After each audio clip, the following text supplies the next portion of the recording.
Hello everyone, my name is ClickFlow and welcome back to another episode of the Minecraft Thrive Guide.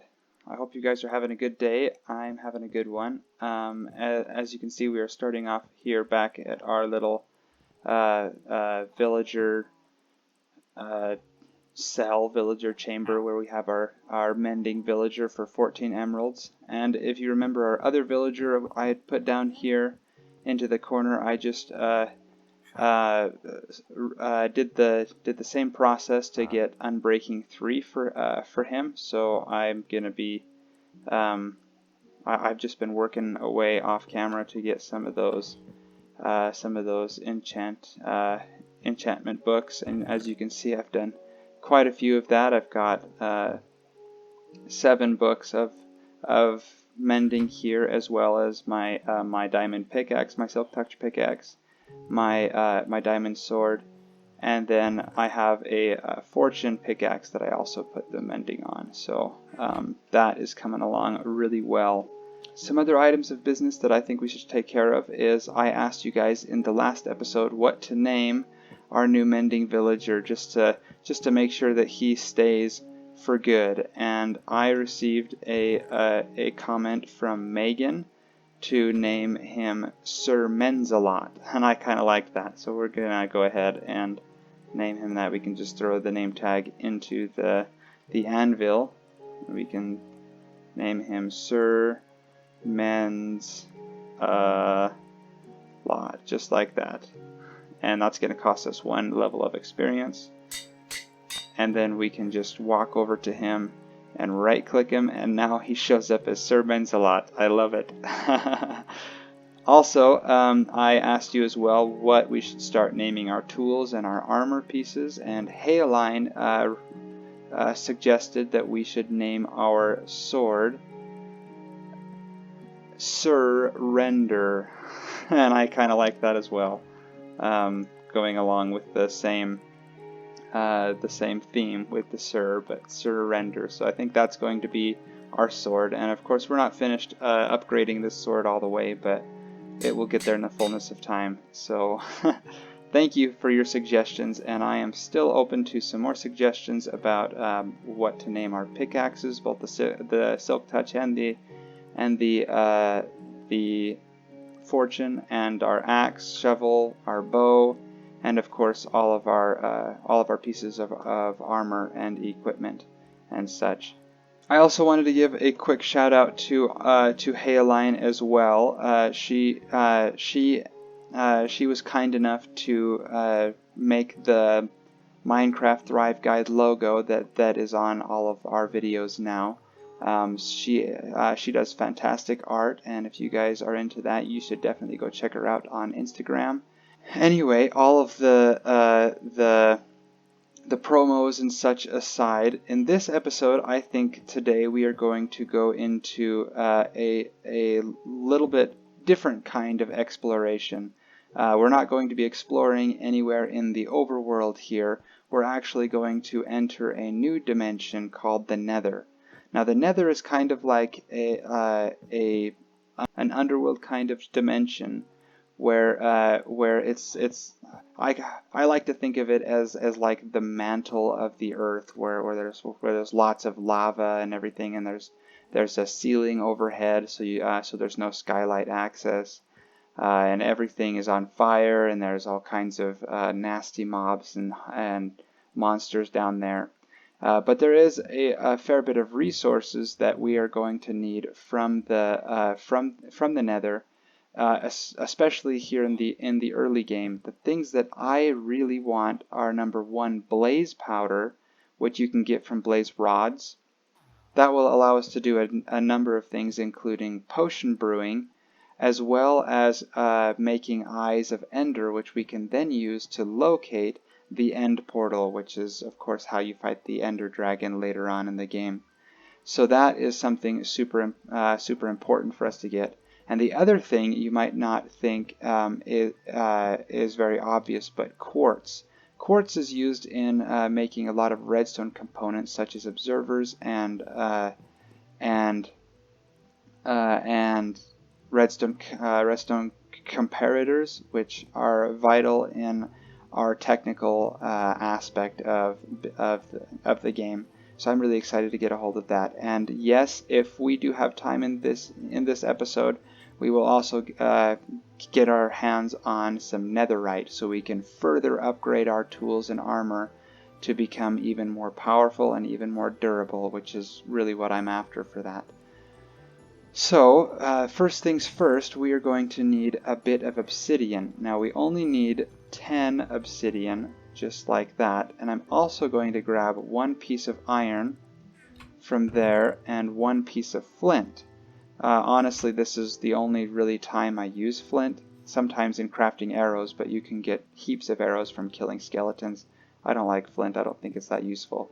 But this is useful if we combine flint and a piece of iron diagonal to each other. We can make a piece of flint and steel, and we can use that to light things on fire. Now with our 10 pieces of obsidian, we're going to go over here, and I'm thinking I want to build this nether portal kind of close to our main base, our spawn point, so it's easy access. But we already saw a little bit of a hint with the ruined nether portal over there by the desert in the last episode while we were exploring, trying to find that villager for mending. But but the smallest possible portal that you can make is 2 across like this, and then 3 up. And then if we, oops, that's not where that goes. We put a placeholder block there, and then 2 across. So that is how we make our nether portal, just like this. And of course we can expand this so it can be a lot wider and a lot taller, but this is the smallest possible, the least amount of obsidian. And I think this will do for now. In the future we might make things a little bit bigger just for thematic purposes, for aesthetics. But the last thing we need to do is we take our new flint and steel and we light one of these 2 blocks inside of the portal frame, and that will create a portal to the nether dimension. Now I'm not going to take everything with me, just because the first thing we need to do is we need to set up a shelter, because there are some nasty mobs, and I like to play things safe. I don't want to get blown up as soon as I walk in there and lose all of our gear that we worked so hard to obtain. So I'm going to throw a lot of it in here. I think I might keep the pickaxe and the sword, but our axe and our shovel we might not need right away. The bow we will definitely need, that we can use to shoot ghasts and such. I'm going to keep the flint and steel and the torches. The flint and steel will be good in case our portal gets unlit for some reason. We can use it to relight the portal.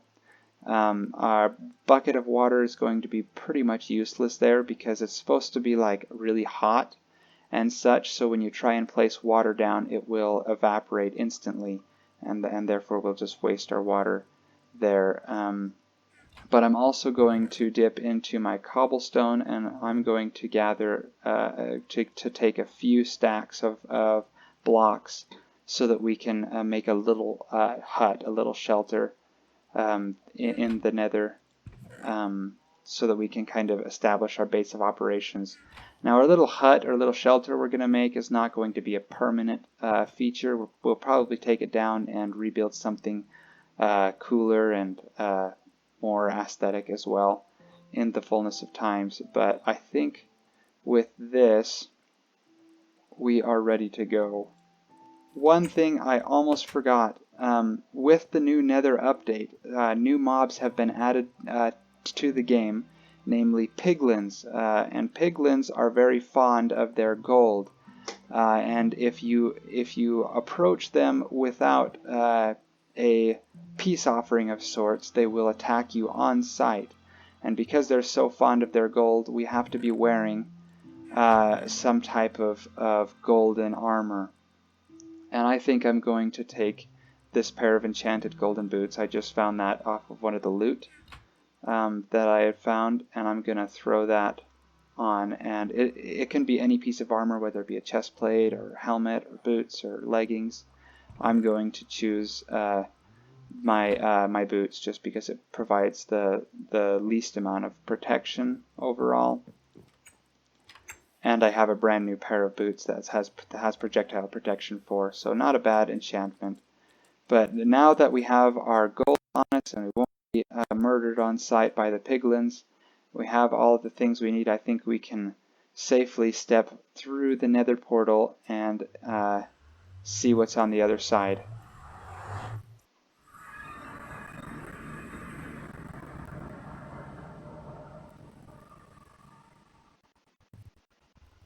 Here we are in the Nether for the first time. This is exciting. So it looks like we spawned in a Nether waste biome. I'm going to get my bow out and try and get rid of that guy there. It's the kind of we don't want.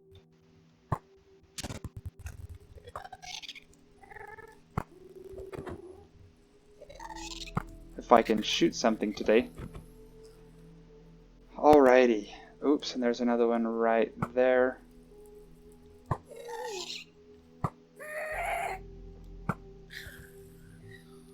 Alrighty, so now I think I'm going to go ahead and slap down a shelter really quick just out of the cobblestone that I brought. It doesn't have to be anything nice, it just needs to keep us out of view from all of those ghasts.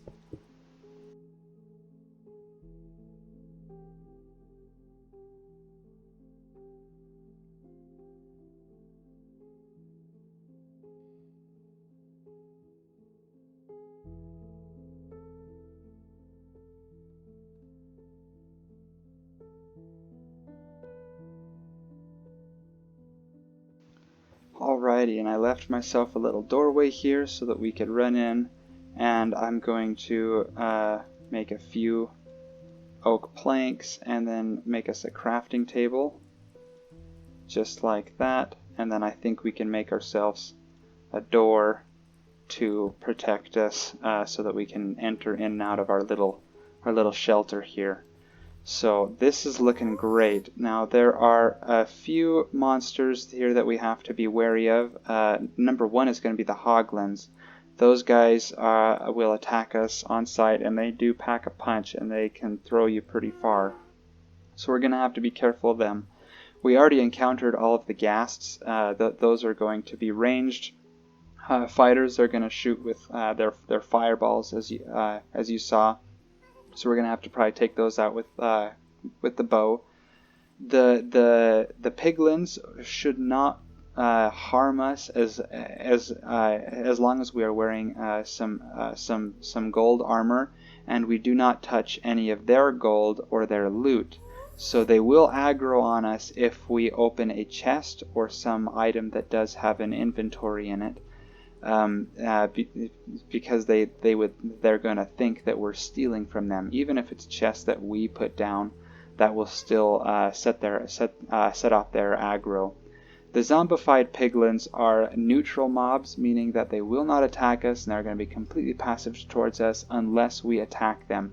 If you accidentally hit one of them, you're going to have a huge swarm of angry zombified piglins after you to try and murder you.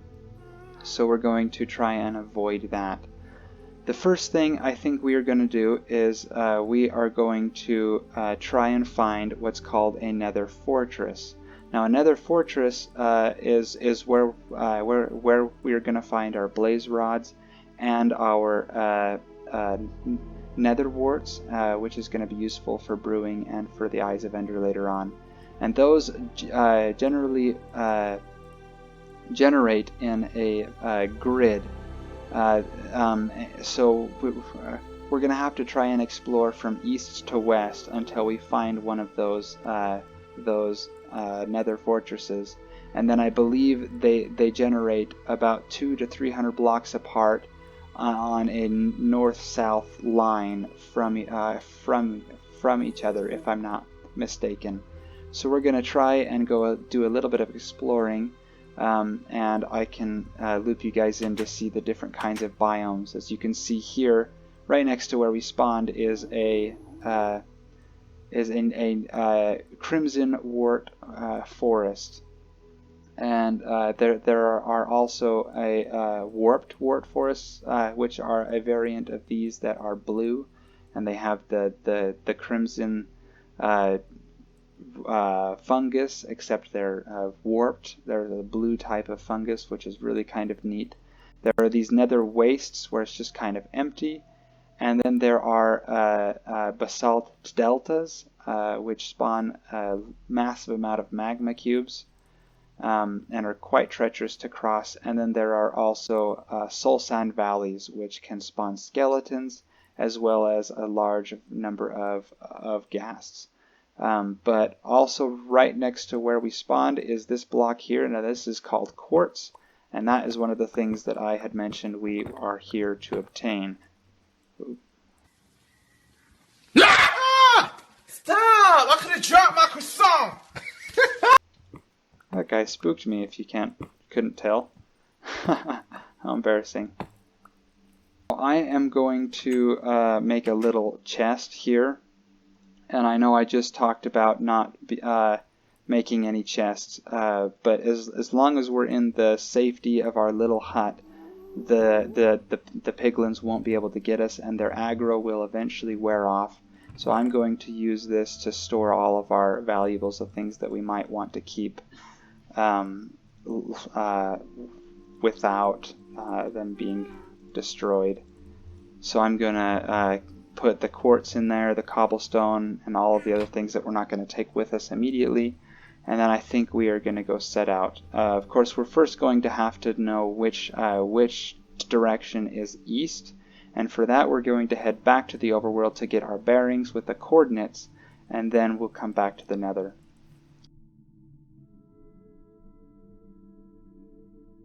We're back here, and the sun is setting over there. Now, the sun will always set in the west. So the west looks like negative in the x direction, and east then is going to be positive in the x direction, and north is going to be to the right of west, and that looks like it's going to be negative in the y direction, and positive, and south is going to be positive in the y direction. So that is going to be something we're going to need to remember as well.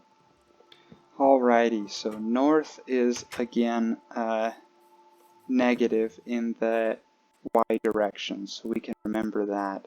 So let's step back through to our nether portal. And here we are. Looks like let's grab some of that cobblestone. It looks like if we travel in that direction, that is going to be our northern direction. So don't let these nether portals fool you. They will not generate the exact same way in the overworld as they will in the nether, and so your bearings can be thrown off that way. So I'm going to hop out of here and try and make that ghast stop crying.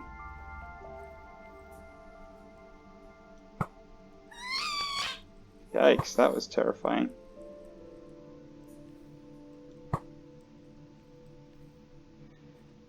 Anyway, let's put out these fires here. And I am going to set up a little column of cobblestone on the northern end of our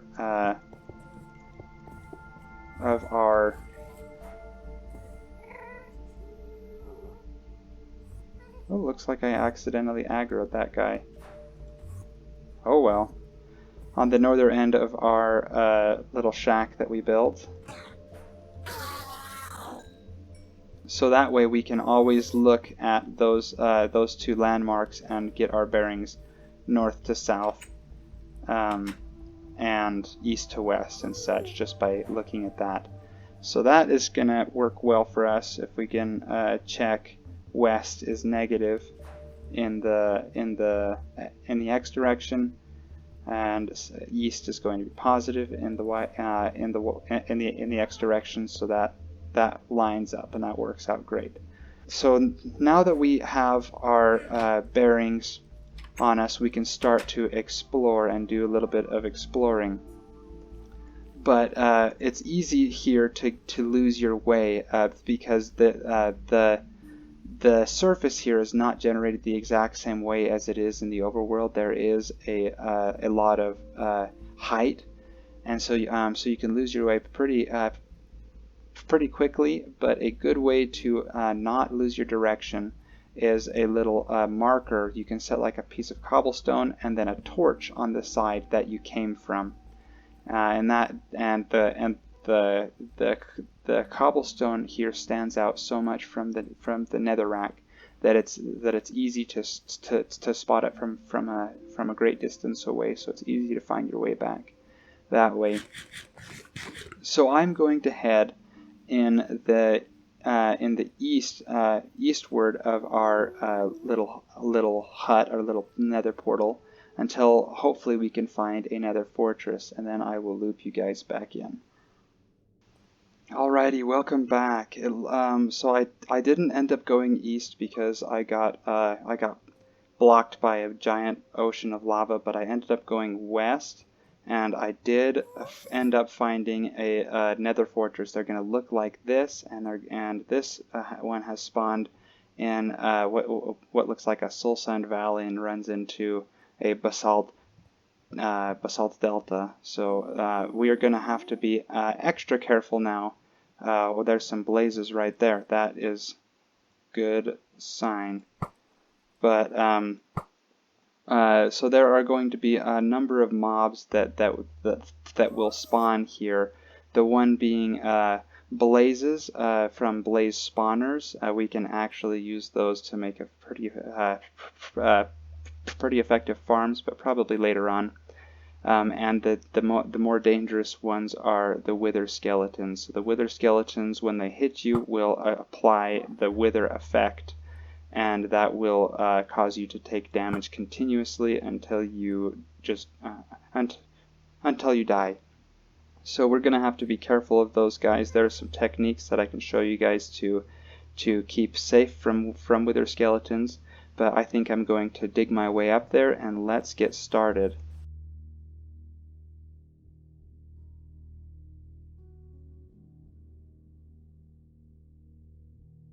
Ah! Stop! I could have dropped my croissant!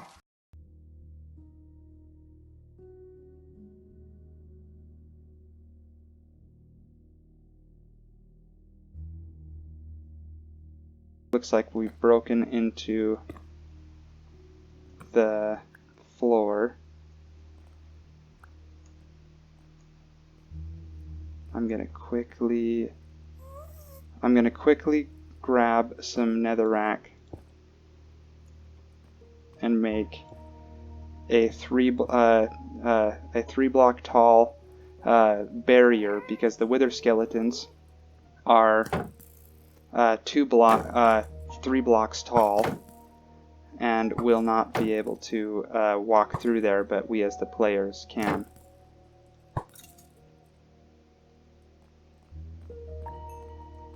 I'm gonna look around here. It does not look like there's anything. Let's check in this loot chest, and look at that. We got nether warts. So we've pretty much got everything we came here for. But let's press on and see if we can find some more blaze rods and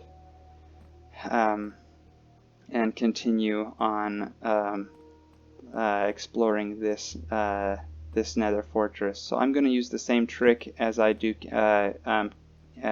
caving to navigate here. I'm going to keep putting torches on one side of the wall so I can follow those torches back to my little exit hole here, and torches will also prevent wither skeletons from spawning.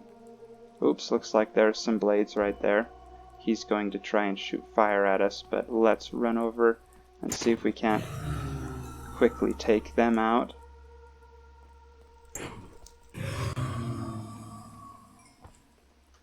I'm gonna run back really quick, and I'm gonna... Oh, that's a wither skeleton. he is what we need to be worried about. And it looks like he can see us, but as we run behind our little barrier, he can't follow us, so that is great. Looks like he's kind of being stupid. It looks like we did find a stairwell that has some nether warts growing on the side, and I think I am going to take those along with the soul sand, because nether warts will grow on soul sand, and so it's something we can farm in the overworld. Holy cow, look at that. We were just fighting some of these wither skeletons, and one of them dropped a wither skeleton skull. There's only a small chance of that happening.